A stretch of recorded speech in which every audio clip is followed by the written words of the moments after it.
4 months after leaving office, former President Bush has joined his former vice president campaign to defend their torture of people held in U.S. custody. His exact words presently. Our third story tonight, Mr. Bush's defense, predicated on the claim that torture worked, that torture yielded life-saving information unattainable any other way.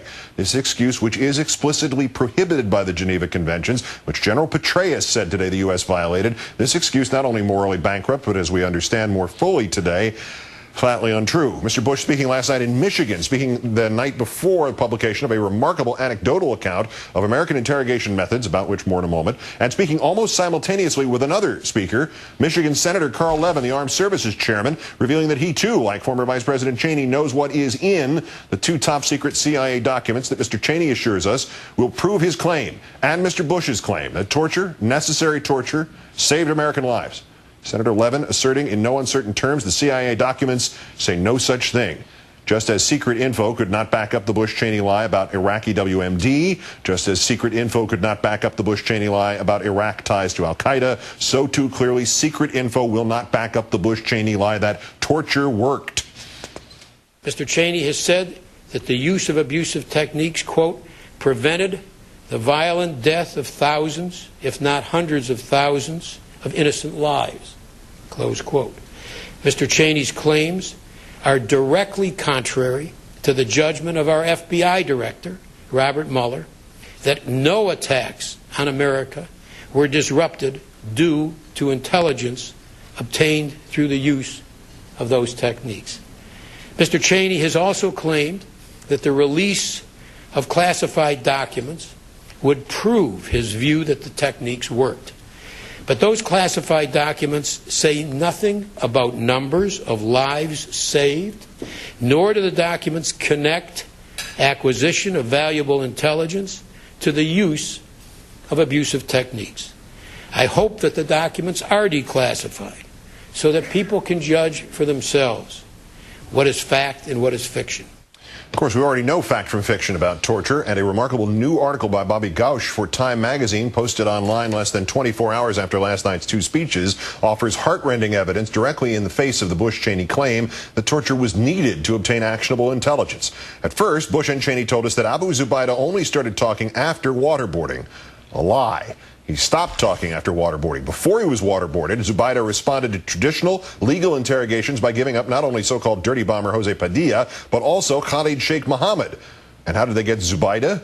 As we learned last night from a preview of Gauch's report, FBI agent Ali Soufan went to Yemen a week after 9/11 to interrogate bin Laden bodyguard Abu Jandal, already in prison there. And the turning point for getting him to talk was giving the diabetic prisoner sugar-free cookies.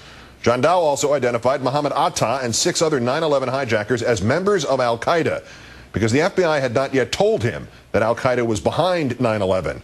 And when they told him that, when he believed al-Qaeda had killed 200 of his countrymen working in the World Trade Center, he was, in Soufan's words, completely shattered. Matthew Alexander is the pseudonym of a military interrogator who questioned more than 300 people in Iraq, including a militant Sunni imam tied to al-Qaeda in Iraq. The first thing the imam said to Alexander was, quote, "If I had a knife right now, I'd slit your throat." Alexander then got him to reveal the location of a safe house for suicide bombers, where they found another al-Qaeda operative who in turn gave up Abu Musab al-Zarqawi, the leader of al-Qaeda in Iraq. How did Alexander get the intel that landed the biggest terrorist in Iraq? He asked the imam why he wanted to slit his throat. The imam said the U.S. invasion had empowered local Shiites, who then forced his family from their home. Here's what Alexander did next. Quote, "I said, look, I'm an American, and I want to say how sorry I am that we made so many mistakes in your country." The American apologized to the terrorist. From Gauch's article, the imam's response, quote, "The imam," Alexander says, "broke down in tears." Abu Zubaydah, Khalid Sheikh Mohammed, Jose Padilla, Saddam Hussein, Abu Musab al-Zarqawi, all captured or killed thanks to traditional, legal, smart interrogation. Ibn al-Sheikh al-Libi, on the other hand, was tortured after the CIA shipped him off to Egypt. His story of Iraq al-Qaeda ties was then used by Bush and Cheney to sell their war until al-Libi recanted and said he lied just to stop the torture. This, what Khalid Sheikh Mohammed told the Red Cross about his waterboarding. Quote, "During the harshest period of my interrogation, I gave a lot of false information in order to satisfy what I believe the interrogators wished to hear in order to make the ill treatment stop. I later told the interrogators that their methods were stupid and counterproductive.